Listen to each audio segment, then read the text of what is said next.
Alrighty, guys, welcome back to another episode of the Oasis Podcast. I'm Anthony, joined by my friends. Danny. And Nate. We also got the whole media crew behind the set. We got Ofred, we got Freddie, we also got Mondo and Mark. And today, man, we got a very special guest today. Like always, we always promise you guys to bring the aces of every single industry. And today we got the ace of the podcast industry. Tell them why, Dan. So for today's episode, we have the ace of the podcast industry. And more importantly, he's right here from our backyard in the Central Valley. Frank Dalena is the host and founder of Bring the Juice podcast that currently airs on Fox Sports Radio with CK from B95 and every major streaming platform. Today we're going to talk about the success of his podcast all within a year's time. We're going to get into a little bit of this interesting background about walking onto a D1 college. And we're also going to get a little bit into about how he was training for the U.S. Olympics. So stay tuned for this one. And so without any further ado, we're going to get into it with Frank Dalena, guys. Let's go. Hey, I appreciate you guys having me out here. I mean, the studio is awesome. You guys have great energy, which I absolutely love. That's electric. Yeah, bring the juice. It's the ball's kind of rolling right now, boys. So we're rolling with it, and happy to be here. Sip on something light and have ourselves a day. Let it rip. Let's do it. Dude, so I gotta say this, bro. One of the things that I love about your podcast, and I love about you as a person, dude, is that when you're listening to your shows, dude, you can hear like the passion and like the grit, man. I know you talk a lot about being gritty.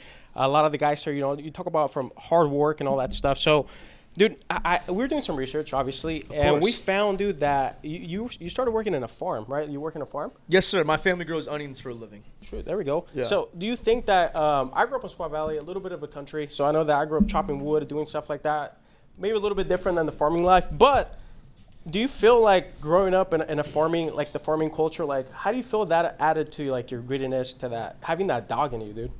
Yeah, I mean, I kind of grew up in the lifestyle where you didn't go to summer camps very often, was told you can't go hang out with your friends on Saturday because you had to go to work with your dad. That's just all I knew growing up. Didn't think it was weird, didn't think anything of it. Really did it up until high school. When you start playing high school football, like you practice every day in the summer. So that's where the real conflict came into play. But up to that point, that's all I knew was going to work. I would say if you had to pinpoint a day where a level of grit excelled in my life, when your dad, the valley is really hot during the summertime. It's 110 degrees, and there's this concept of irrigation called sprinkler pipes, essentially. It's a 47-foot pipe. You start down the middle of a field. A field is half a mile long. So you start in the middle, you got a quarter mile to move. You got to move them about 20 yards away. The water starts running. The pipes are hot. If you don't go fast enough, eventually where you're at is going to flood the field. So you got to keep going. And I did this a lot with my dad growing up, my brothers as well. They're very similar to me. It's just an activity we did on the farm that was kind of like, hey, you're becoming a man almost. But it was work. It's all we knew. And there was a day where instead of being with my dad, it was just me by myself. And I always worked with the other workers, none of which would, speak English for the most part, but those are my boys, and they still are. And there was just a day where I remember I was probably 4th, 5th grade, and I was getting flooded out, kneecap deep, and I was like, I wanted to cry. I was like, it's time to go. And you kind of flip that switch of like, no one's here to come save you. No one's going to stop that water because you're too small of a kid. Like, find a way. And I pinpoint that day just because I remember it so clearly. There was a lot of days like that, but that day was the flip of the switch where I was like, hey, I have an opportunity to do something here. Do it. So, yeah, definitely yes to the farm thing. It's helped me be That's pretty big, man. I feel like that's more of that, like, the fight or flight, right? Where it's either you fight or you fight, you know what I mean? Like, right. You sink or swim. So absolutely. Tell us a little bit about as well, man, how that's translated in your everyday life now, because I know you got a lot of stuff going on. And how was that translated? Yeah, I mean, throughout that childhood of, even though I wasn't just some farm kid, like I played every sport that you could, everything that was offered. And as my career progressed, there was options on the table. Do you want to play college? Do you not? What do you want to do in college? Always knowing, though, I was going to come back to the family farm to be a part of it. I'm 3rd generation, and I think when you grow up in something like that and your last name's attached to it, most people, at least I know, they take a sense of pride in it, and they want to be, they want to leave it better than they found it. And I knew that was going to be a hard thing because between my grandfather, my uncle, my aunts, my mom and dad, they created this absolute kick-ass business that is literally bred off of no one's help, just them keeping their nose on the grindstone and just getting after it. And that helped form me to who I am today. But, you know, all those little journeys in between playing football, trying to go after the Olympic dream, and then eventually rolling into how Bring the Juice started, it's propelled. And, like, not even just how it started. Like, you guys know the podcast game is not an easy game to get into. Like, most people think, hey, grab some microphones, get some of your boys, let's sip on a cocktail, boom, you got a podcast. But if you're really trying to make it a thing and separate yourself from the pack, it takes some time. It takes a little bit of a financial investment. It takes a little bit of, want to, because I don't know if this is your guys' full-time gigs, but you really got to have a passion for it if you're going to do it. So between all those things I kind of mentioned, it's meshed together and has become a cool formula, but it definitely has not been easy, and there's been a lot of adversity. 100%, man. And I know you mentioned a lot of stuff. You mentioned the Olympics. You mentioned Fresno State walking on, different stuff. And I'm sure today everyone at home is going to see exactly kind of the crazy stuff, man, the crazy life that you've lived. And it's pretty cool because you're from literally here, our backyard. But I really want to start off at the Fresno State, right? So you played college ball, and I understand that you walked on, right? Yeah, so, in high school, didn't know what I wanted to do because I was playing all the other sports for the most part. I thought I was going to play soccer at Cal Poly out of the gate. And then I had a good year of football my junior season, and I don't know. I always thought, let's try that out. But I'm, a 5'8" white boy who was weighing like 130 at the time. That's not your typical prototype for a Division I receiver. But I knew I had the highlight tape, and coaches were saying I would go to these. I didn't go to any of these camps yet, and going into my senior year, I told my mom we started sending out emails. Not many responses, or the responses I did get, they're like, hey, love what we're seeing. How tall are you and how big are you, by the way? And I would never put that in the first email because I knew automatic turnoff. Like, nobody. At least let them look. Right. Yeah, at least get the look. Right. At least get these guys a little riled up a little bit. Like, hey, yo, let's get interested in this guy. But long story short, really had like Big Sky schools looking at me, and sent a lot of emails to Fresno State, went to their camp, had a broken hand, and was catching everything one-handed, though, as a wide receiver, which is it was working, right? And one fastest man at the camp, so I got to meet the coaches. Well, keep in mind at this time, Devontae Adams is just leaving with Derek Carr. So there's some pretty big shoes to attempt to try to recruit to fill, And I shook their hands. They didn't have any faith in me. I emailed them 30 more times. Then eventually, push came to shove. They saw that I had a decent GPA. They knew I wanted to play at Fresno. They didn't have a scholarship for me, but they said, hey, we'll give you a preferred walk-on spot. You got a place on the team. They gave me meals. They gave me a little bit of love on the books. They just said, like, we can't pay you tuition, and we won't give you a stipend. Fine. I mean, let's get after it. If it's an opportunity, I knew if I had my opportunity that I was a good enough football player and athlete to earn a spot on that team, eventually getting a scholarship, eventually being able to contribute in some way, shape, or form. And, bet on myself. But it's hard walking on. I mean, you hear all kinds of crazy stories about walk-ons at this point, but, like, you're treated differently a little bit out of the gate. You got a chip on your shoulder because you got something to prove. It wasn't really hard for me because I was always the smaller guy. So it's not like I'm like, oh crap, these guys are big. Everyone was always bigger than me. I don't really care about that. You weren't a Nate walking on. No. It's like you're just like, all right. There's some grown ass men. Don't get me wrong. Like, you come in 18, peach fuzz on your face. Like, there's dudes, grown ass men, 2 kids. They're looking. Looks like Nate at 17, 16. Hey, for real. But there's some dudes out there. Like, they're studs. But I'm so blessed to have had that opportunity, and I was given an inch and took a mile from it. I ran with it, and it's really been a huge milestone in my life that's propelled me into the man I am today. So How many seasons were you there at Fresno State? I played 5 years. I redshirted my first season, and then I had 4 years after that. Oh, there you go. Yeah. What was your favorite game of the season? Like, was there any game that you look forward to the most out of the whole year? Anytime we played Boise State, definitely is personal. Oh, yeah. We openly dislike each other very much. So, nobody likes playing Boise State. San Diego, no, we play for a trophy, so there's bad blood there. San Jose as well. We play for the Valley Trophy, which people who play for Fresno State, they want to represent the Valley, the green V. Mm-hmm. A lot of pride in that. And so you want to win that trophy. That's a heavy-ass trophy, too. It's like an 80-pound trophy. Damn.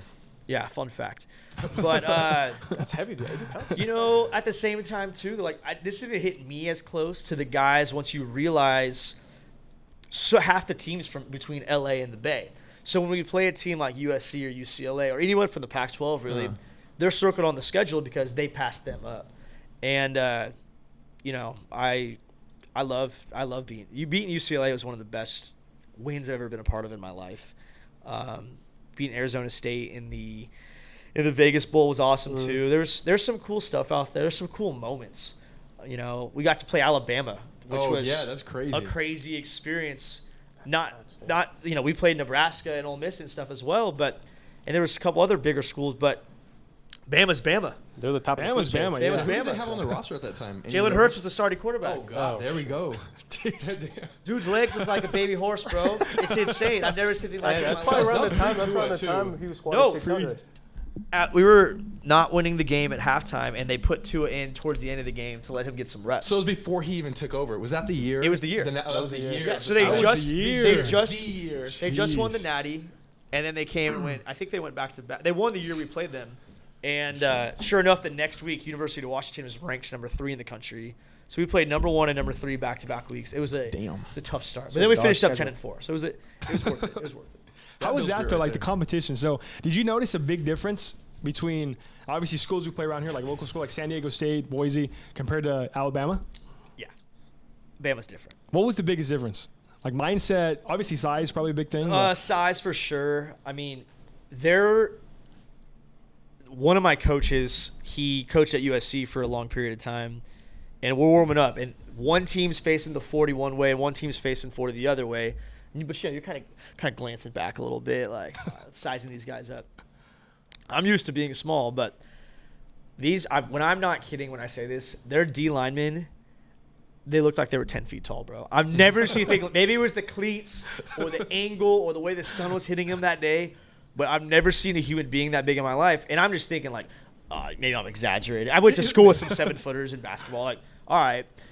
And my coach, who literally coached at USC for a long period of time, goes, I've never seen someone that big in real life. And I've gone to because I coached in the league. Like, I've never seen people that big. Bama was bigger. They're just so disciplined too, and Nick Saban is one of a kind. Yeah. 100%. Granted, Georgia is kind of on a hot streak right now. Recently, of course. But dude, if I am the number 1 5-star recruit in the country, Bama. I'm going to Bama.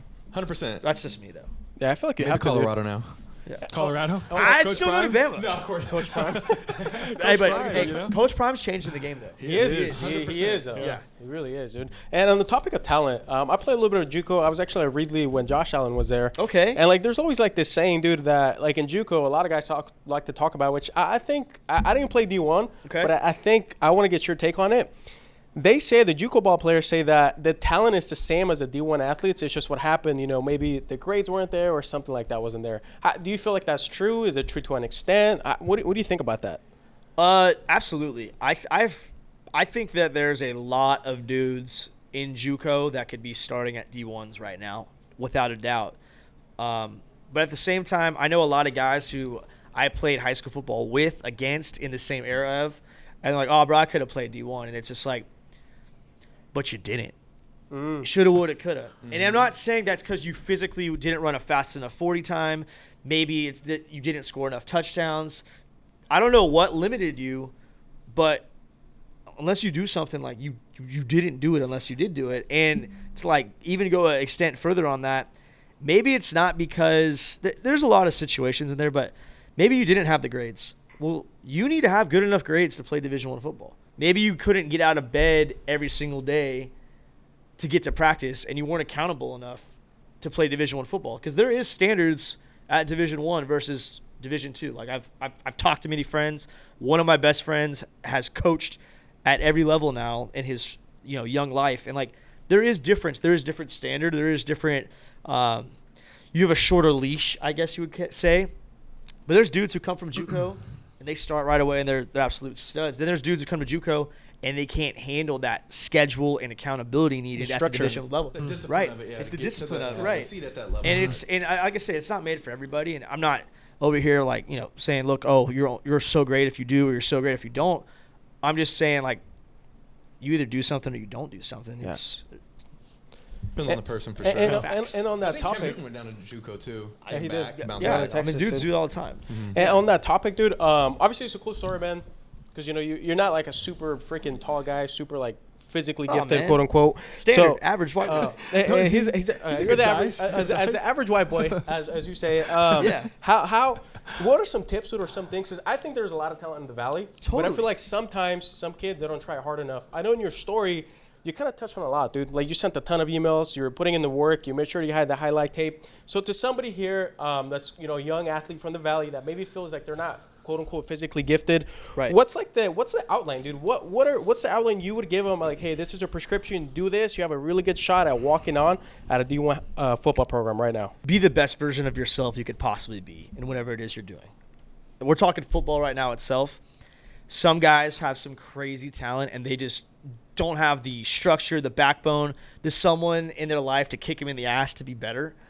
But if you have that dog in you and you're like, hey, I'm going to outwork the competition, I'm going to do things that the other guy in Sacramento is the same height, the same weight, whatever it might be as me, I'm going to have a better GPA. If there's two guys next to each other, they're the same height, the same weight, the same speed, the same amount of touchdowns, all that crap, and one guy's got a 3.0 and one guy's got a 1.5, they're taking the guy with a 3.0 every single day of the week, 100 million times in a row, because it shows that you're accountable enough to at least get your shit together in school, right? And you got it, and like it is hard because you do have you could work your absolute tail off. And I played with guys who I respect the hell out of, and they're doing great in life because they have that work ethic. But you do got to have there is a level of talent to it. You can't just be some hard ass bodybuilder but you can't run a route or catch a football or block or learn your plays, whatever it might be. Like there is a certain level that you do have to accomplish athletically. But you know what? Keep going, because there's guys, especially, again, you want to reference Fresno State. There's guys who come in as 3-star, 4-star recruits, and everyone's hyping them up. They're going to be the next Devontae Adams. That's the next Derek Carr, yada, yada, yada. And they don't last 2 weeks because although they had the physical attributes and maybe they did have the highlight tape, they don't know how to do every single little thing right. So I would just say the one bullet point, do the little things right, give extreme effort, have a positive attitude, and control the controllables. If you're given a playbook, don't have a coach pull you out because you don't know a play. That's your ass. 100%. That's It's your going to ass. happen many times. That's what I'm saying. Something else I want to touch on too, because I know you played football back in 2014, 2015. 2015 to 2019, I finished. Yeah. So that was before we got the NIL deals, right? Right. What do you think about the NIL deals, and how do you think it's going to affect or has been affecting the college level already? I think there's tiers to it. I had a cool experience going to the East-West Shrine game a couple weeks ago and interviewing some pretty high-end athletes between guys from Ohio State, Michigan, Georgia, Florida, the big dogs, right? About to get drafted. Yeah. Right. Yeah, these dudes, they had Stroud. good enough careers to make a college all-star game, and now they're about to get drafted. Like, what's their hot take on it? And I think there's levels to it. I think paying kids out of high school is wrong for a couple of reasons. One, what is a 17-year-old going to do with $5 million? How are you going to set him up for success? Mm-hmm. Yes, the obvious answer is, how are you going to set him? The dude's got $5 million. He's 17. He's in a good position right now. But the responsibility of having that Right, at it's that not age, reasonable at 100%. all. And not saying that it's so black and white like that. Like, maybe he's got a responsible parent that they could say, hey, take this $5 million, we're going to put it in a bank account, or maybe we're going to put it in the S&P 500 and let it grow 7% until you're 25. But that's if, Then yeah, you that's get- if. Right, there's yeah. a lot. And granted, we're talking whales here. There's not a lot of these situations happening. You hear about them on Twitter and stuff, but there's not a lot of those things going on. I think as a whole, there's good and bad to it. But at the end of the day, it's like ball is ball. You got to go out and perform. Chase the bag is something you hear a lot of kids say. You got to chase the bag. 100%. Don't get me wrong. 100%. But I think if Fresno State is offering a kid $10,000 and San Diego State's offering a kid $12,000, I don't think a kid should decide his college or where he wants to play football at next year off this $2,000. What's the coaching situation? If you tore both your ACLs the first day of practice, would you still want to go to this school? Like, is it a good fit for you? There's Are you going to fit so in the many- scheme Exactly. at your position? Are you Exactly that. versus like, okay, well, this car dealership in Bama's going Right. to give me like $5 million to play. Right. You got to get in where you fit, and I understand that, and there's levels to it. But, you know, I don't think it should be necessarily the deal breaker. I also don't like that kids now they're so good, or they have a breakout season, and they're like, hey, I'm just going to go in the transfer portal, and it's going to be a bidding war, essentially. I don't think that's necessarily right, because football is such a game of loyalty and brotherhood and family, to where it's like, dude, like, what are you? Minus the what are you- NFL. What are you gonna do? No, the NFL, Mine is them. NFL is completely different than college. You got to chase the bag in the league. I think you hit a certain level of play in the NFL where you got your money and now you want to win championships. But NIL, it's take it what you want with a grain of salt. It's changing the atmosphere of the landscape of college football, though, for sure. Like recruiting wise, you'd say Recruiting, and then just, I think, keeping a team together. that makes sense. If you have one good season, like, well, now I can get paid more at another school. It's tough, man. Okay. What would be your message to someone out there like that's getting recruited as far as why they should come to Fresno State and become a Bulldog? We win. We got dudes in the league. Devontae Adams is the best wide receiver in the league. He went to Fresno State. It's true. Derek Carr is going to be the top free agent this year. Say what you want, whether you're a Raiders fan or not, or you respect them or not. The dude consistently was making plays. They don't deserve him. Slings it. I think Raiders that don't deserve him. They don't deserve him. they don't. And it's tough. But even then, like, those are our green giants, essentially, our sleeping giants. Aaron Judge just won. I mean, Aaron Judge is the superhero of MLB right now. He's Aaron Judge, bro. Like, yeah. Paul George, okay, he's not LeBron right now, but there is not one team in the NBA that would not be interested in having Paul George in their starting five. And then there's other guys too that, they're lost in the sauce. But it's like, dude, this is a starting middle line. Michael Walker is one of my best friends. Starting middle linebacker for the Atlanta Falcons. Like, dude came, balled out. Your own Sanger Banger, Aaron Mosby. I had him on the pod a couple days ago. It's going to drop next Thursday. I mean, the dude came to Fresno, had a career. It's on the Carolina Panthers. Like, we produce winning atmospheres. I mean, our atmosphere is electric. We produce winning culture results with rings, championships, bowl rings, upsetting Pac-12 teams. It's true. I also think we're the top stadium in the Mountain West. There's not one atmosphere like that in the Mountain West. Yeah. Not even blue turf. Not even blue turf. Dang, I was going to ask about And- that too. How that and- atmosphere is playing there.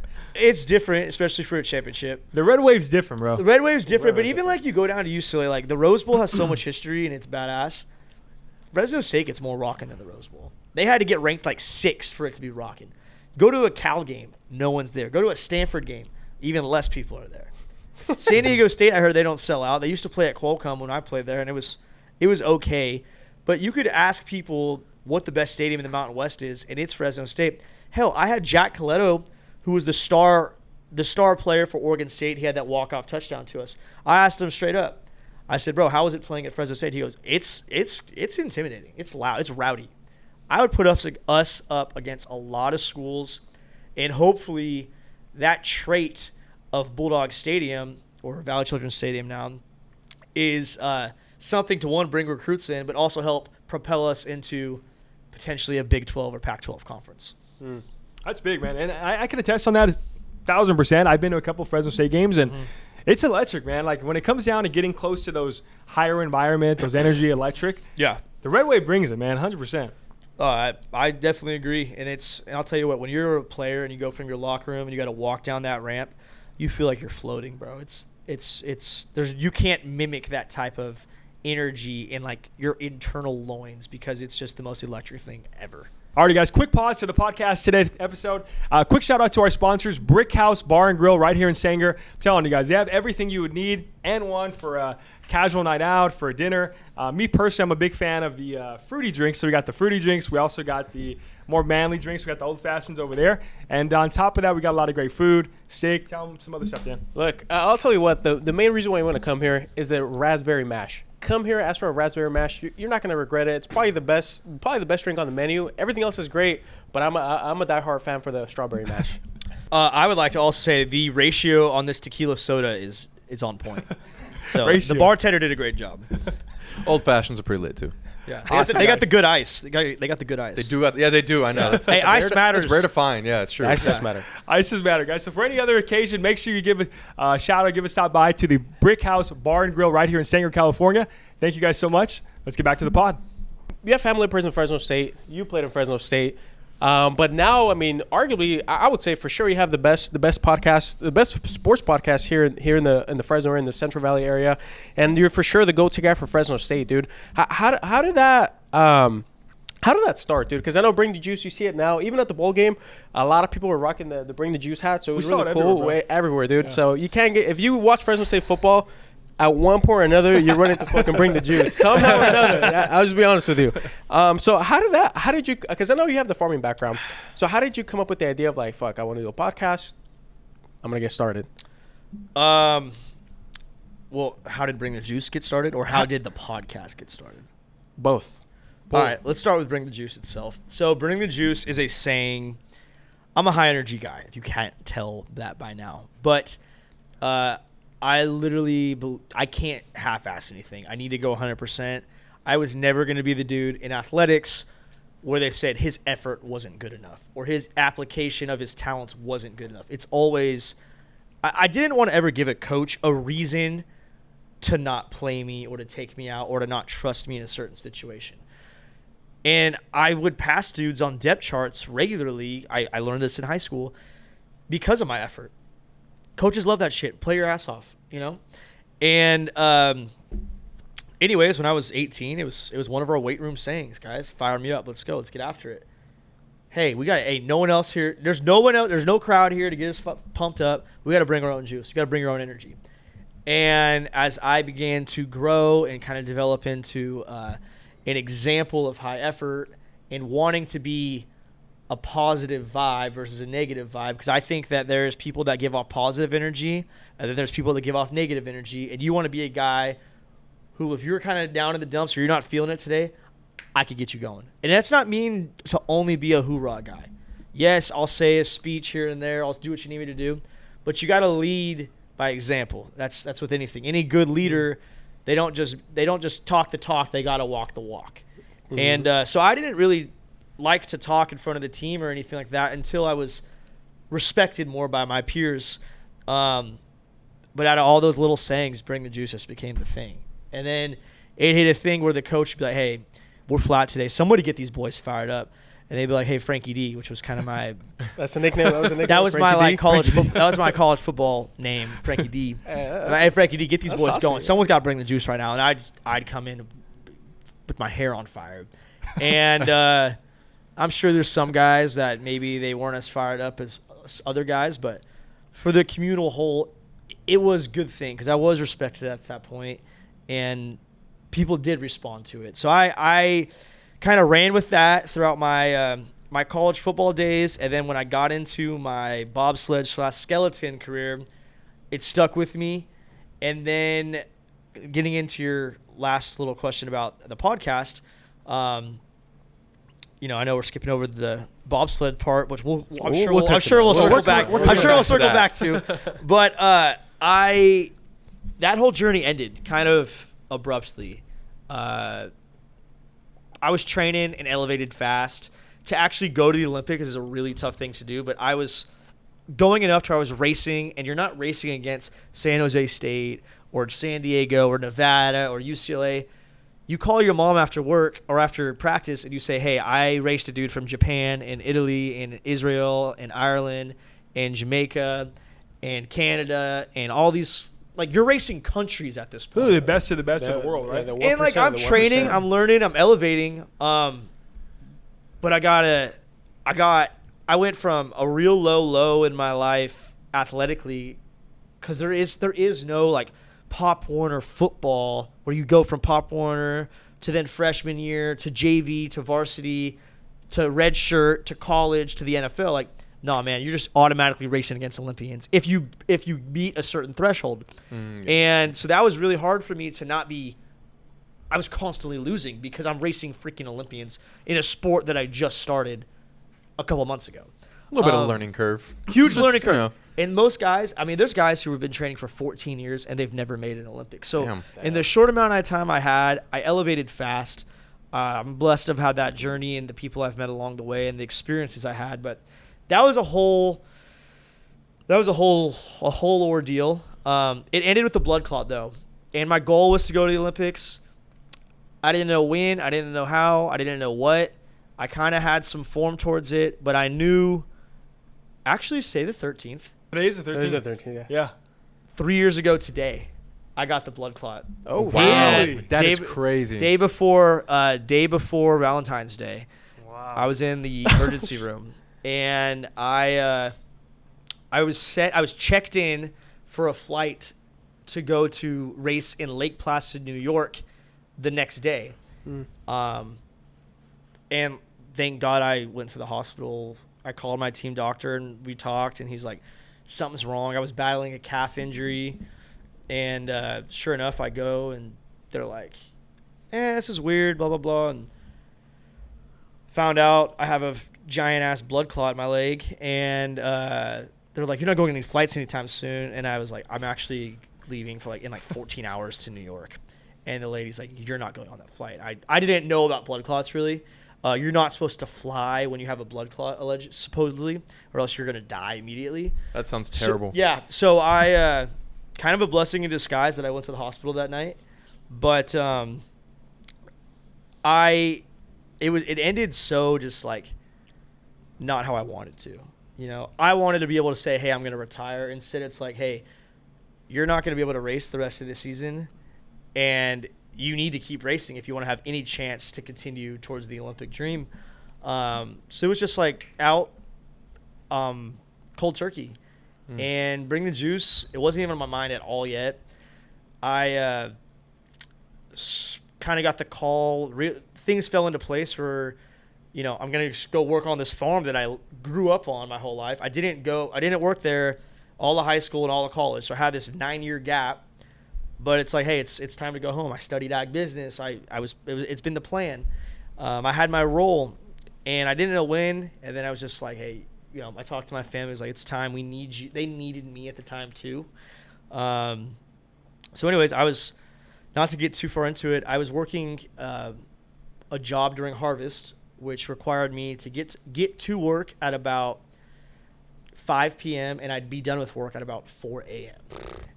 This is just a unique time during harvest, and I'm not kidding. It was like the 10th day of going through this, and I just got this vision, man, and I just started writing it down on a notebook. I didn't know what I wanted to do. I was so hungry to make money. Also, I was looking at side gigs. I'm reading books. I don't read books. I'm reading like Rich Dad Poor Dad. This is how I know I'm ready. We've all been there too, reading that book. It's a good I book, swear to right? God, we've all been there. That's a banger. You're like, I need to make $1 million today. Like, That's the book we all go to. I Googled ways to make money, and it all kind of came together. Just wrote down stuff I know I would be good at talking about. And originally I was like, maybe I'll start a farming podcast. But I grew up farming. But at the same time, farmers don't know how to use their phones. They don't like technology. They don't listen to podcasts. They listen to AM radio every once in a while. Like, it's just part of the deal.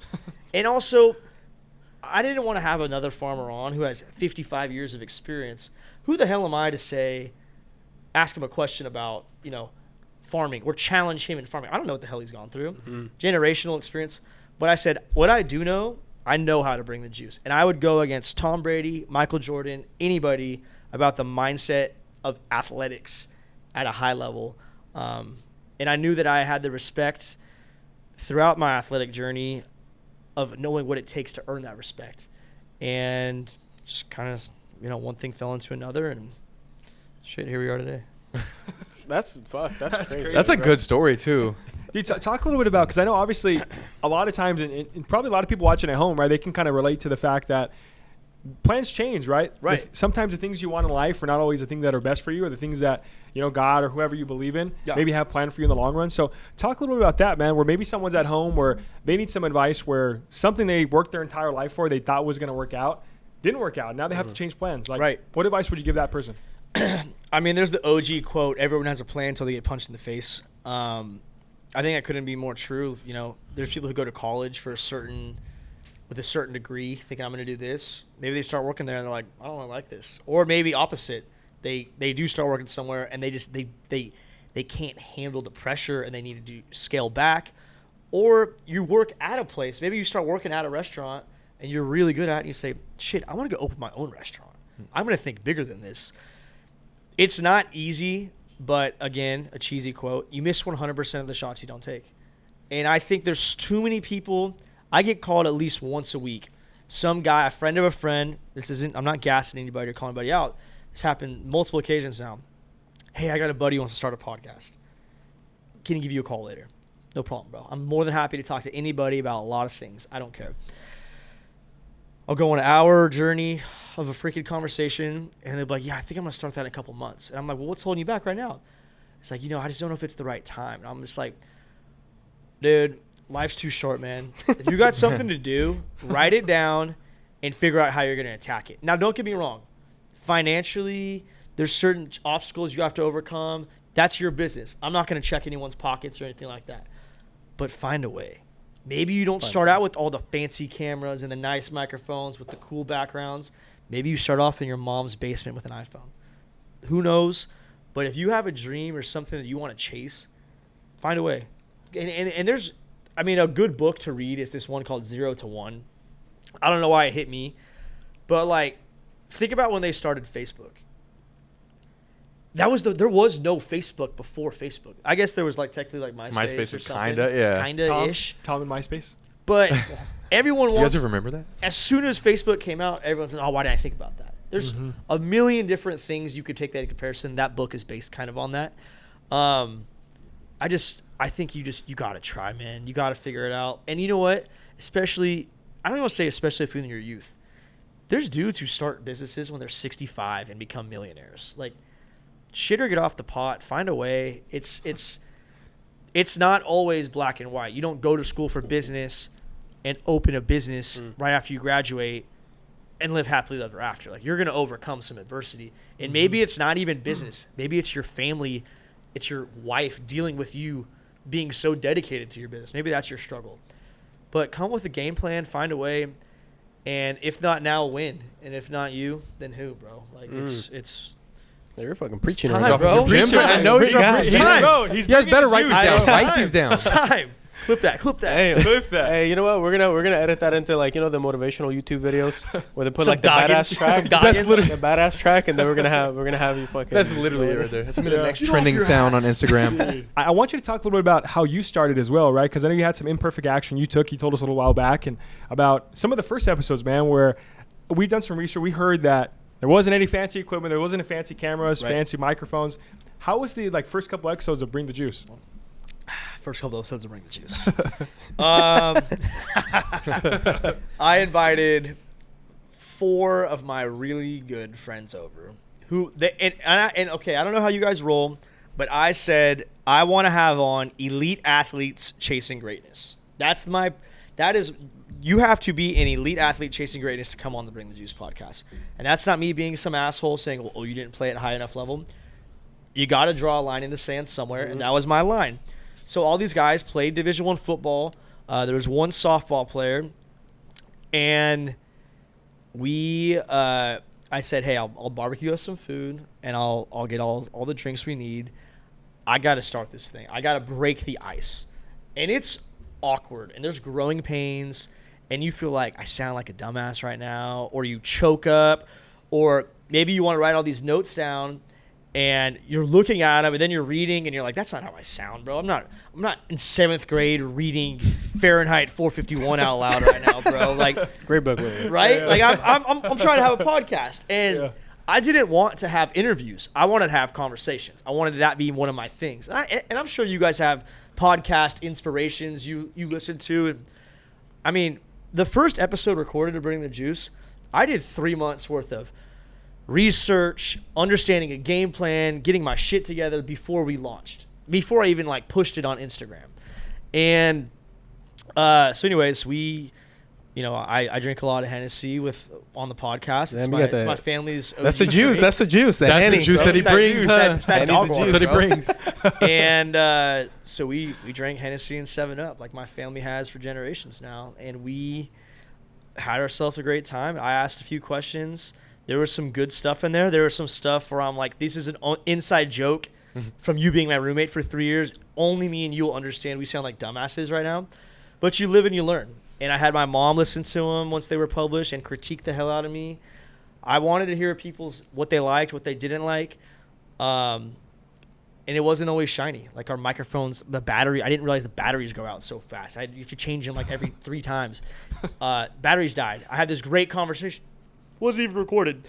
And I'm just like, well, hey, we got to do this again. And, that's 6 Hennessy's later. Like, shit, bro. We got to come back like in a later It was like time, just bro. gibberish, like no real words were said. We were smooth with it. We didn't say any stupid shit, but like 6 Hennessy's deep, It's bro. tough. Bro, It's Henny come is back, different. bro. I've had some Henny nights. I mean, bro, you could ask anybody. I will drink Henny more than anybody I know. But it's not like something to be proud of. It's just a statistic. Because I drink more than anybody I know. Anything is possible. But yeah, man, I mean, it wasn't always pretty. And like I said, we started in the basement. I didn't have a studio. I was living at my mom and dad's house at the time still. But I knew eventually I had a vision. I wanted a studio where I had my buddies' jerseys up on the wall with the turf, and it's a great sports broadcast atmosphere. And I knew it was all going to come together. I didn't have the money for it. It wasn't in my budget. So I'd tell my mom, hey, I'm having a podcast. So-and-so's coming over. I'm talking like Quincy Pondexter's, like not like some scrub. Not saying my friends are scrubs, but like not me's. Like there's some dudes coming over, and we walked. My parents got a nice basement, and I'm like texting my mom. There's no service. I'm praying this goes through. I'm like, Mom, come downstairs. Come downstairs. She'll walk down, loud as shit. Walk down, and I'm trying. Like my guests and me are looking at who's walking down the stairs. A dog will run in. Like something will happen. Lose her train of thought, and she'll grab my iPhone. Of course, I have like the 7 at the time, and she'll hold it, and she'll like have her glass of wine in one hand, be like, "I'm cooking chicken upstairs. I don't want to burn the chicken." I'm like, Mom, come on. I got Quincy Pondexter talking I'm about. trying to trace my dreams here. I got Quincy Pondexter in our basement talking about him guarding Kobe Bryant, and you got chicken upstairs right now, bro. Like, and honestly, I became frustrated, and I still, it's one of my biggest things I struggle with today is because I truly trust myself. I'm betting on myself to where I know I have good conversations with good content. And I'm sure you guys are feeling this too as fellow podcasters and content creators at this point. I know I have such a good product. I have no background in social media. I have no background in any of this to get it in front of a million eyes. I know if I get it in front of a million eyes, if I get, 3% to say like this enough to where they follow me and then they like the next one, shit, I might have a good little thing going here. But I knew I wasn't going to keep climbing that mountain to be successful in the growth of podcast world with my mom holding the iPhone in the basement for 30 seconds, shaking, complaining about her chicken's burning. So With the glass of wine. but you know what? All good things take time, man. And I'm glad I went through that stage. I'm in my stage now. The people I work with now, they're like, dude, we need to buy a studio. And I'm just like,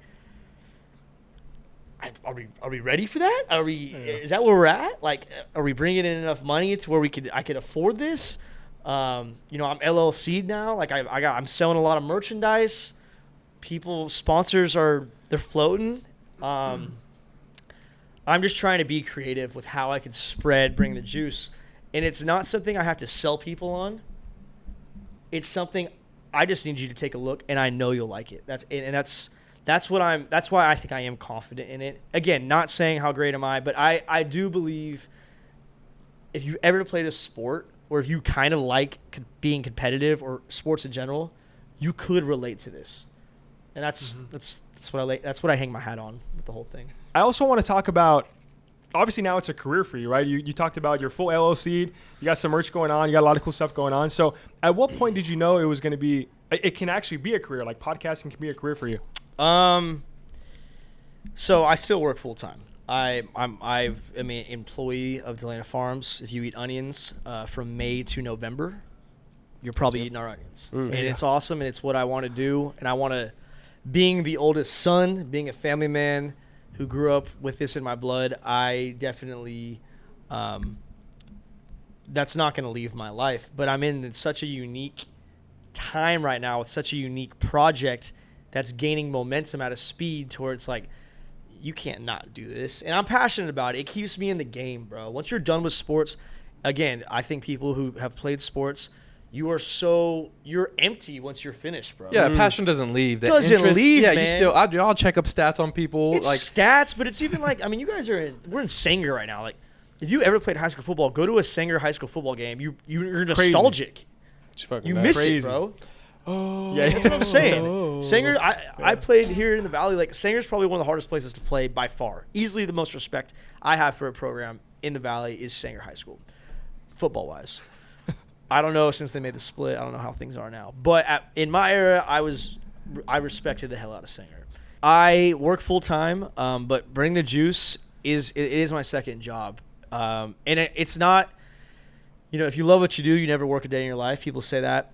I love Bring the Juice. I really do. It keeps me in the game. I'm a man of faith. I believe you should be spreading a positive message out into the world. And I think that I'm not spreading a negative message. I could definitely say Bring the Juice is a positive thing. Athletes come on that are world class talking about what they're doing to chase greatness and how, whether it's between their mindset, their faith, their struggles and their upbringing and how they've overcome that. People could take that and be like, hey, Michael Walker's dad died when he was in 8th grade. How did he react? He's the middle linebacker for the Atlanta Falcons now. Yes, he's a physical specimen and all that, but athletes are people too. Mm-hmm. And to show that side of these guys is something I think they didn't get to see enough. NFL is a business. I feel like that gets lost. Yeah, I feel like it gets lost in a the lot. sauce all the time. Like someone gets hurt and like, oh, dude, my fantasy team. Right, exactly. It's like, bro, it's like somebody dudes' in their career, in their livelihood. life. Yeah, exactly. Talk about getting cut in the NFL. Like, you're a grown man. You're hired by a business. Let's say you're hired by the San Francisco 49ers. They hire you. They cut you because you don't perform good enough. That means you physically weren't good enough and you had to be fired from your job. And then, oh, by the way, now you're going to go get picked up by the Miami Dolphins and move all the way across the country for 2 weeks, and then they're going to cut you, but you're going to get picked up by, the freaking Texans or something like that. Like, this isn't just you getting released from team to team. It's not like you're getting traded in your little league team. Like, you're a grown-ass man. You might have a family. You might have a girlfriend that you like and you want to marry, but, hey, she can't handle this unstable life we're living right now. Paychecks aren't guaranteed. You hear all these kinds of stories. It's very difficult, but I'm very passionate about Bring the Juice. I have very high goals. I'm very hard on myself about performing well. And, now that I have sponsors that are trusting me, understanding like, hey, you're getting good exposure from this. I say iron sharpens iron. You're growing and I'm growing as this. Let's keep a good thing going right now. You mentioned Fox Sports when we began. Got that. It's kind of settled in September this year. Helped me elevate drastically. Kind of on a different demographic for the most part. But it's Fox Sports Radio, and I am sports. But I'm not me and you talking about did the Raiders suck. Like I don't want, no discredit to you, but I think it's unique having a different athlete from a different perspective every week on, and they get to tell their side of the story. And it's not just this hardcore podcast where we dive in about the dirty, darkness in your heart. Like we we drink whiskey, we drink beer, we freaking shoot the shit. We talk about It's a good time. We talk about we talk about the how you like your chicken wings. We talk about the lighter things in life too. And also, I mean, don't you want to know how freaking Josh Allen eats his chicken wings? Don't you want to know how Michael Walker orders his tacos? Don't you want to know why freaking, Keyshawn Johnson doesn't like vodka or something like that? Like, not Keyshawn Johnson's a great guy. Keyshawn Johnson's he's a great trading, guy. one of my best friends. But he, and I don't want to be some insider at the same time. And, I think athletes appreciate coming on because they get to tell their side of the story. But at the same time, you see too much now on ESPN and all these bigger, mainly ESPN at this point, where they want to ask the controversial questions. They want the clickbait. They want the clickbait. They want the views. And I'm not going to be the dude who asks the clickbait. Like, I'm not going to be that dude. I have enough respect for dudes to not be that dude. Because I know a big thing for you has been authenticity, right? We talked about this for the past few minutes, and you want to shoot the shit, you want to make it feel like it's just the boys, right? And you do create that atmosphere, and I think that's one of what you said about kind of like your thesis for your podcast. I think you're hitting on the fucking nail on the head because that's exactly what it feels like as an outside person listening in. So that's badass, bro. And I think that. To touch on something you kind of mentioned a little bit earlier, how did you keep that, dude? Because obviously you're working on the deal with Fox Sports. How was that conversation? Where like, hey, this is my line in the sand. This is who I am. This is what my show is. How did they take that, dude? Was it kind of tough to navigate that, or was it like easy? No. So the representative for iHeartRadio and Fox Sports reached out to me so I signed with them in September of 2022. He reached out to me in December of 2021. So I hit, because I made a splash pretty fast, and I was in about 5 months in. I get this giant text message. I end up calling this guy, he's still there. Not going to say his name, but he's a great dude and a great mentor, and I owe him a lot for taking a chance on me. He calls me basically saying, hey, I've been told to listen to Bring the Juice. He's like, I've seen Bring the Juice hats. He goes, talk to me about Bring the Juice. And I give him my elevator pitch with a little bit of extra mustard on it. But I wanted to make sure, I wanted him to make sure he knew who I was and why I did what I did. And we had about an hour phone call. Nothing. Not that he said, let me listen to a couple more episodes. Let me see how it goes. Let me see how we feel it out, and I'll get back to you in a few weeks. Never heard anything, and I didn't think much of it. And then in about June of this last year, 2022, I've created a lot of momentum at this point. Had Coach Tedford on, a lot of Fresno State players on, athletic director, other Valley legends, dudes who aren't even from the Valley, but they're just in the league, and I've made connections with them now. I got some momentum, and Fresno State, I don't know exactly how you'd put it, but their media side pretty much goes hand in hand with iHeartRadio.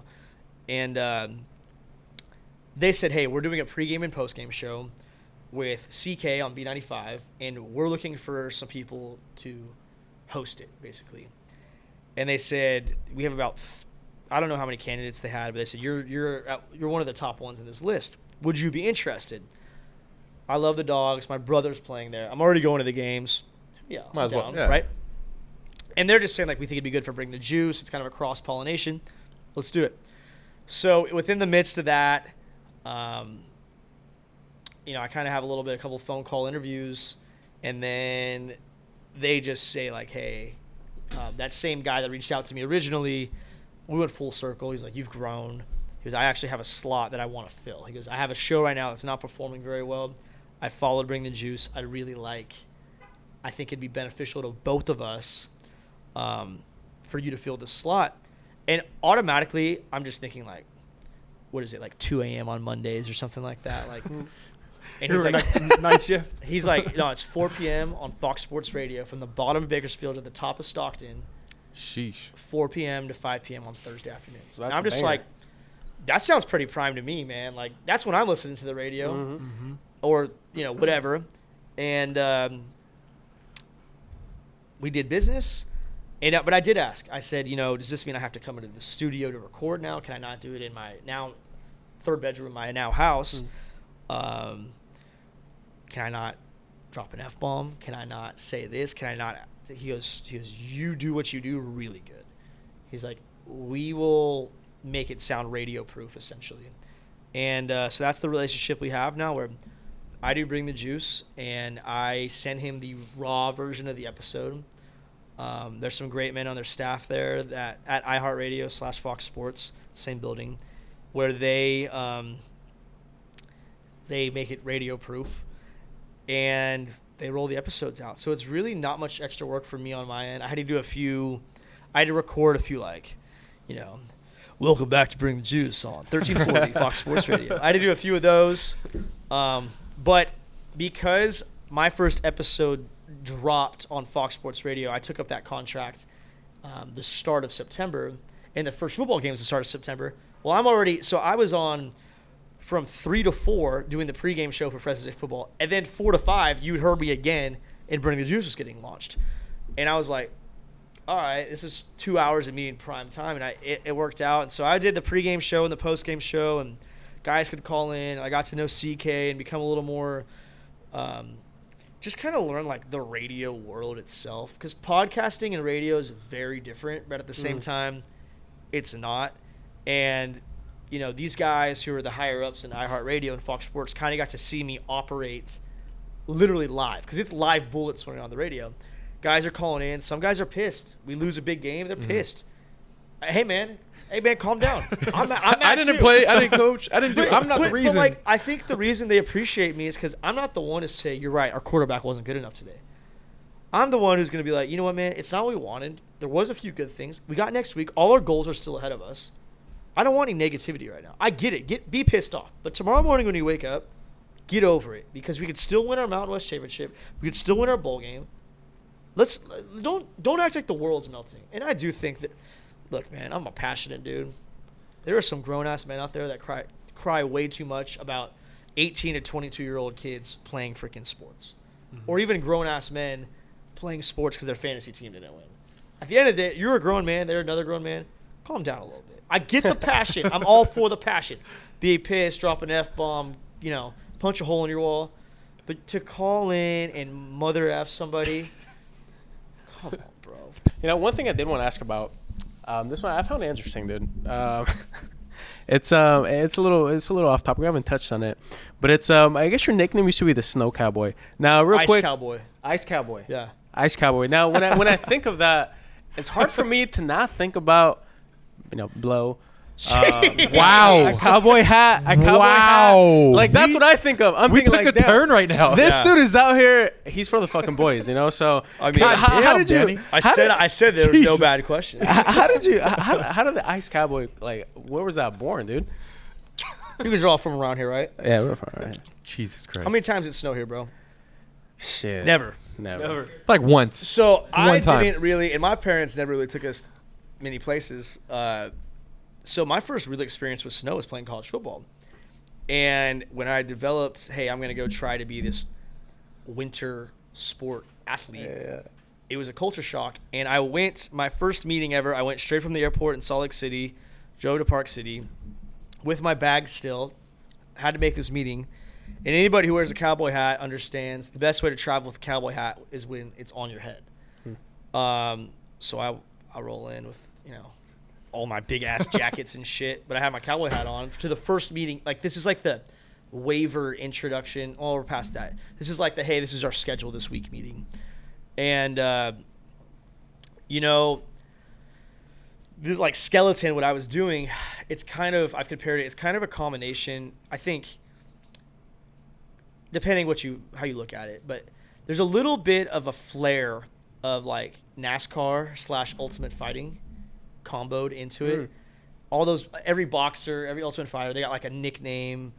One of my boys who races for Israel, he's the Jewish Jet. That's the Jewish Jet. Damn, that's kind of cool. Dude's an Olympian. Dude's a dog. Kanye's punching the air right now.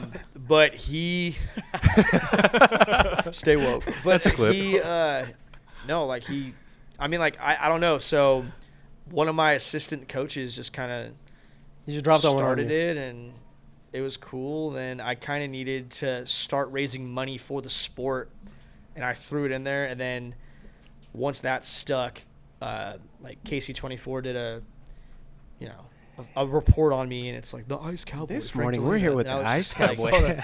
I was just like, I did. It's not like people are going around high fiving me like, "What's up, Ice Cowboy?" Like there was a select few people, but then it kind of blossomed. It was really bigger on the Fresno side than the Park City side at the time. It was cool, bro. Like maybe we'll pop up a but picture. it flowed. It flowed. I had a little. They got me a speed suit with it on. So It had the big V, right? You had the big V on it. I had the V on. Cowboy Yeah, hat. I had a few different ones. That's pretty dope. Yeah, with Ice Cowboy stuck, and I don't know. I mean, it's a badass name too, though. If you really that's think pretty about it's it. sexy. It works. You know. It does have You that had little. the spandex on, the tights, and Dude, the, you in got to the be picture, man. aerodynamic as hell, bro. It That's was good. I'm too it's- caked up for that. I it's don't think I crazy. would be aerodynamic for that, bro. Like, I don't know if I could do it. What got you into all this? Like, especially from being from out here. I feel like it's not a sport like a lot of us know about. No, I Heard didn't- skeleton I didn't- today is the I first didn't know time about it at all. Took a class at Fresno State called History of the Olympic Games. Uh-huh. Teacher always said, I try to tell my football players every year to try out for the Team USA bobsled team. The whole team is made up of ex-college athletes. I'm not thinking much of it. It's the summer. It's about to be summertime before my 5th year of football. I already graduated at this point. I was like, I'm about to be 22.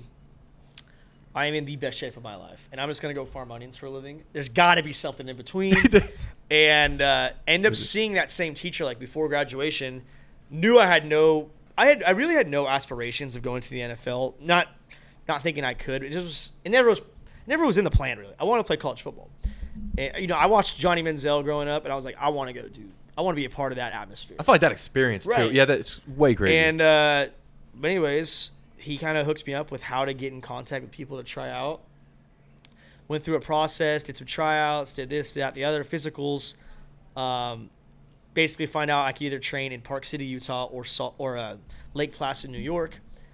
And it just so happened that my now fiance I met earlier that week, the morning of graduation, was attending the University of Utah, Oh, which is wow, in Salt okay. Lake City.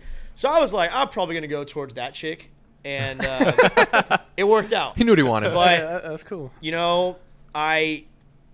I watched Cool Runnings growing up. The We banger always movie. talked about I've totally seen, that's a good movie too. Great movie. We always talked about going to the Olympics when we were kids for track, and then that dream just kind of, unless you only do track and you're super fast, it happens. But we started playing baseball, soccer, football, and all that other crap. You have to focus on different. Right. Yeah. And took a different route with it, but I was like, you know what, maybe this dream's still alive. And they made a good connection with a few guys, part of the team. Went into the developmental program and enrolled with it. And like I said, a chapter I never thought I'd have, but I'm glad I did it. That's one of the things, bro. I feel like not many people have on their resume, right? Like being a part of, or working towards going to the Olympics, training for the Olympics. Can you talk a little bit about, like, was there any difference between training for the Olympics opposed to training for, a college football game? College football, I started playing football in 8th grade. My parents would let me play before that. I knew what I was capable of in high school, and then when I got to Fresno State, I knew what I was capable of and what I had to improve on.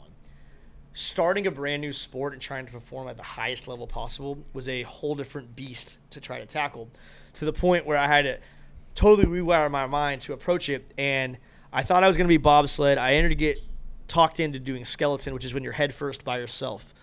And it is, and I hate roller coasters, bro. I would never go skydiving. I'm with you. So it's like, why would you ever do this shit? And the ultimate answer is like, bro, you're telling me there's a chance in hell I potentially could represent my country doing this? Enough for me to work my ass off towards it. So like I said earlier, like it was really difficult going from playing at Fresno State, you're a Division I football player, to you're bottom of the totem pole and you're way back. And you got to learn how to drive. There's no brakes. There's no way to steer besides your shoulders and knees for the most part, your head, kind of. And you just got to totally reinvent the way you think about things. And to put it in simplest terms possible, Imagine you got pushed down a cookie sheet head first. You're going to scream. You're going to be like, holy shit. You're going to freak the fuck out, right? 100%. So you have to somehow go from, oh my God, and piece yourself back to imagine you're just laying on 3 pillows, chilling. And it's head first too, Head right? first. I'm head first. If it's feet first, I'm like, all right, I think I could do this. Going, bro? Like, Head what's first, what's no. the top speed? You want to hit 80. 80, you're hauling out. 81, you're like hauling ass. Head first, though. Yeah. This is totally I safe. never hit 81. I never got to that level. I never hit 81. But like you understand too, the guy who gets first place and the guy who gets 10th place, sometimes, bro, it's a 10th of a second difference. And there's 9 guys in between. So that's very difficult till you get up. You thought you had a good run. You look at the scoreboard. It'll say Dalena, USA, and then it'll have your number, your thing on there. And it's like, you still got 12th place, bro. Like it more than anything, it made me give such a respect to Olympians. Like, there's people that train 12 years of their life, they miss it, and then they finally get it. And the mental struggles that those guys go through, the heartache, the passion, it's something like I've never seen before in my life. Football has it to a degree, but also, like, think about it. One skeleton runs like 50 seconds. You're training 4 years to potentially get the opportunity to race for 50 seconds. It's tough, bro. There's a lot of politics. I could go on for 2 hours about the sport, the politics, how to train for it. It's just a whole different beast. It's a lot. But it was a damn good time, and I made some noise, and I'm blessed I got to experience it, and probably not going to do it anymore. I'm done. I haven't done it in a year now, so like I'm done. And also, you got to think from a health perspective at one point too. It's not in my best interest, and I've had a plenty good enough athletic career for what I thought I would have, and I'm good with it.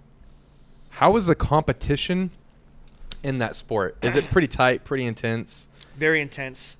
I don't want to say a lot of politics, but there's politics to it. Like I said, you're racing countries, which is kind of different. But at the same time, there's cliques. Some people like each other more than they like others. I would say experience is invaluable, though. And there's 2 different types of people that are really, quote-unquote, pilots/drivers.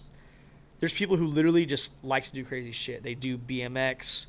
They are pilots, actual pilots. They're used to. They love that adrenaline. They're Like, used they to, like, need the that G-force. adrenaline. They're used to certain shit.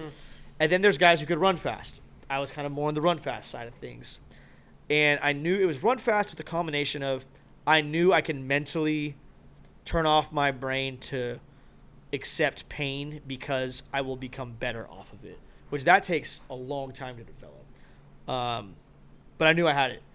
And so, all these different people, different mixing pots, there's guys who you think they'd all be 440s. Like, there's dudes that aren't that fast, but they could just drive, man. They've been doing it for so long, they just know how to freaking drive. It's more like the skill of it than anything. It's driving. And, it also, I'm sure, I don't know how much you guys know, like, NASCAR at this point, but, like, it's your sled, bro. It's about 30% your sled, 30% your get off, which is like a 20, 30 yard start.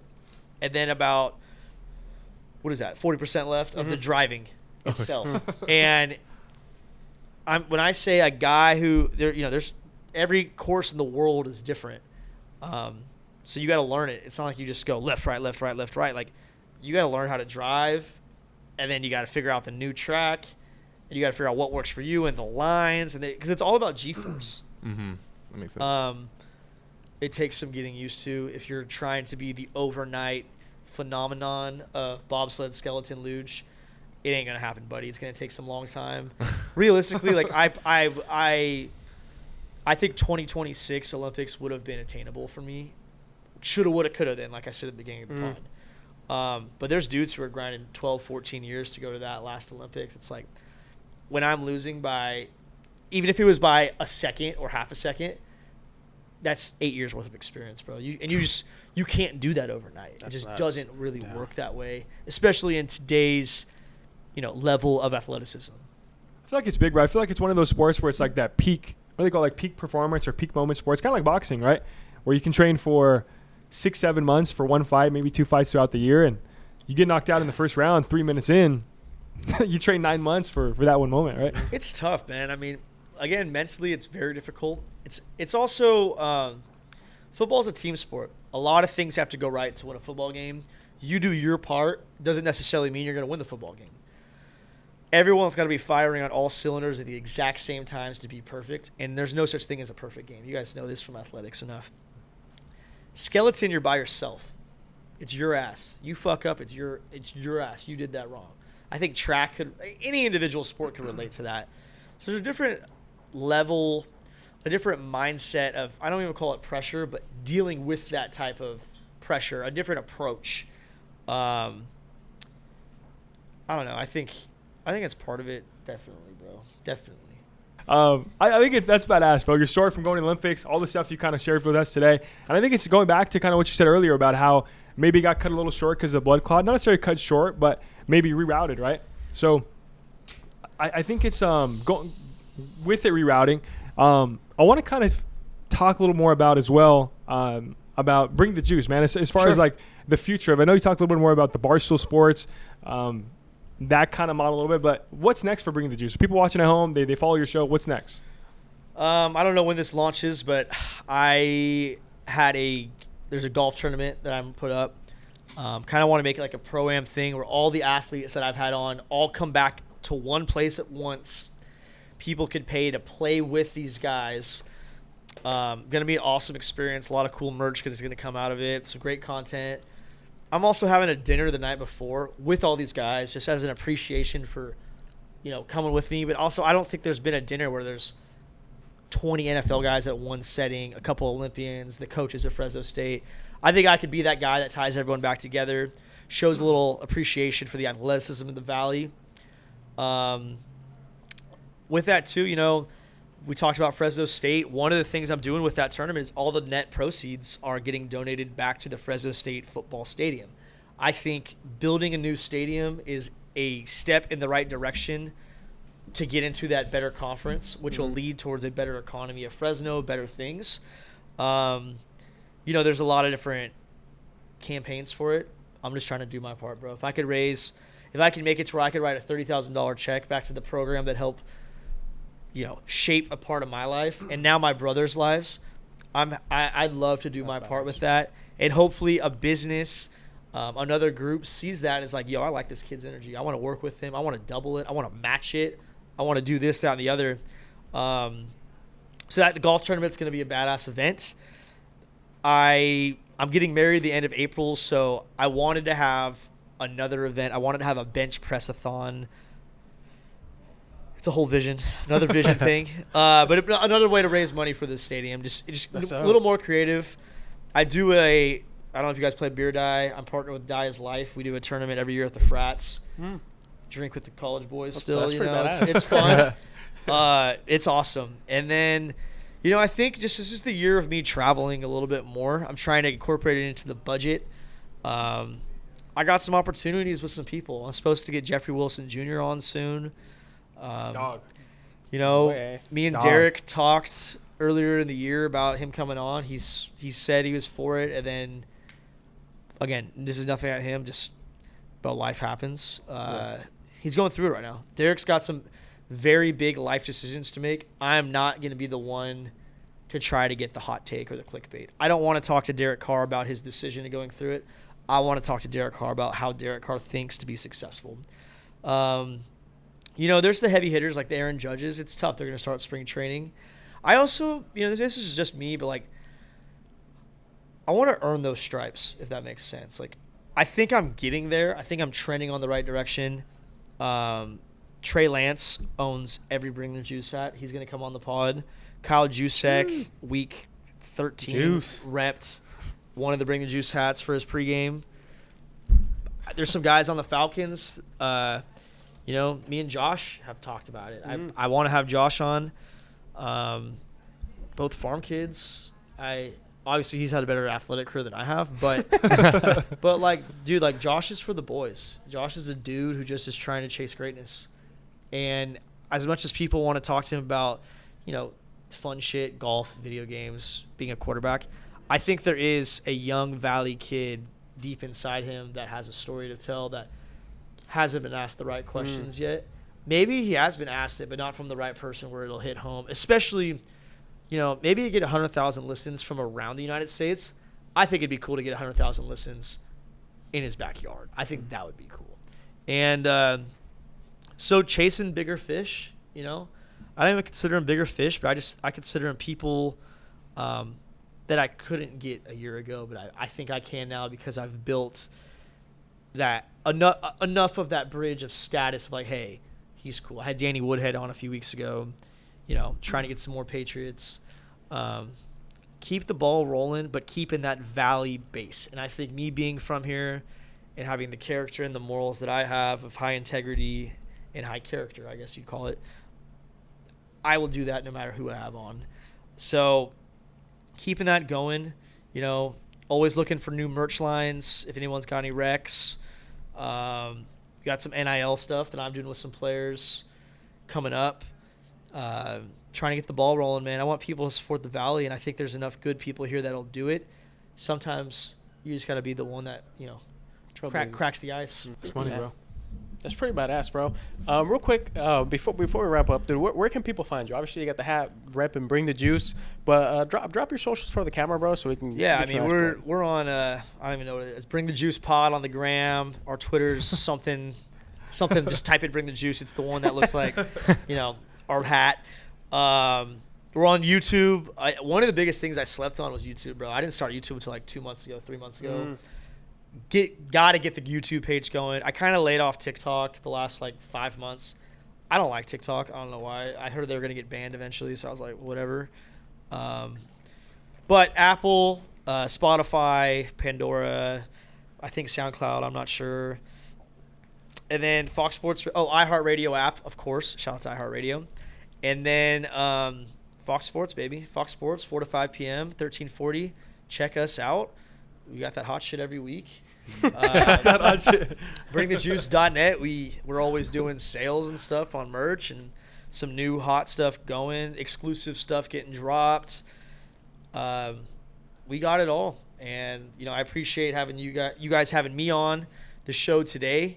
Seriously, an honor. I hope you guys have great success. And if there's anything I could do to help make it happen, I'm a text away, man. So appreciate that. I appreciate it, man. You definitely brought the juice today, man. And those of you guys watching at home, if you're ever looking for some juice, some inspiration, or just kind of that next level, right? The little different type of mentality and different type of questions that are being asked to, especially to athletes, high-level athletes, go give them a watch, man. Go give them a listen. I know before this podcast, we had a solid couple sessions. We were just kind of going through, and we're like, damn, this guy's like, we found ourselves like being entertainer. Yeah, dude, it was legit, man. But I want to end off this podcast today with it's an official all aces like final question that we ask. Sure. And it's kind of like a situational base where I want you to like picture Frank, like young Frank, right? Where maybe you can take it back to the blood clot Frank, right? Where maybe not everything is going right and kind of things are rerouting yourself a little bit. What's some advice you would give to young Frank before everything works out, before the Fox deal, before you had everything figured out? Not so you have everything figured out now, but just before you've kind of got on that right path to get you through it. It's what I've always done, man. Keep your head down and go. Just you got to find a way. Sometimes Danny Woodhead said it great. Doors open all the time when another one closes, but sometimes you just got to kick a door down. And it's much easier said than done, but you do. And I keep God in my life, man. Like, I'm not a perfect man at all. I try to be every day. I try to have a good attitude, and like I said, I like to control the controllables. I'm not going to get 1 million followers overnight, but maybe I could go from 7,200 to 7,220 today, and that's just part of the deal. And keeping your head down, going, and I think writing down your plan too. Everybody wants to do stuff overnight. Everyone wants overnight success right now. All good things take time, and if you could write it down and think about where you want to go and make practical goals on how you're going to get there, it can mean a lot. And sometimes I'll write down a 5-year plans. I don't know if Elon Musk said this or some bullshit, but write down your 5-year plan. Try to do that shit in 6 months. How are you going to do that now? So attack it, and again, if not now, then when, bro? If not now, then when? So I've stuck to that. We're on the right track. I hope to keep elevating that way. That was some gems right there. Kick the door down. I love that one. Shit. Well, that does it, boys. We appreciate you, Frank, coming on, man. You dropped a lot of fucking gems. Thank you, guys. I think you inspired a lot of people, man. A lot of young athletes, and even outside of young athletes, man, you inspired a lot of people that, you know, it doesn't matter if, like you said, man, one door shuts down, another one opens, and well, you definitely kick some doors down. Yeah. And, man, you're fucking killing the game, man. So we appreciate you, and we appreciate you at home. So, look, make sure to subscribe if you're watching on YouTube, and if you're watching on Apple or Spotify, leave a review, and we'll see you guys on the next one. Peace. Peace.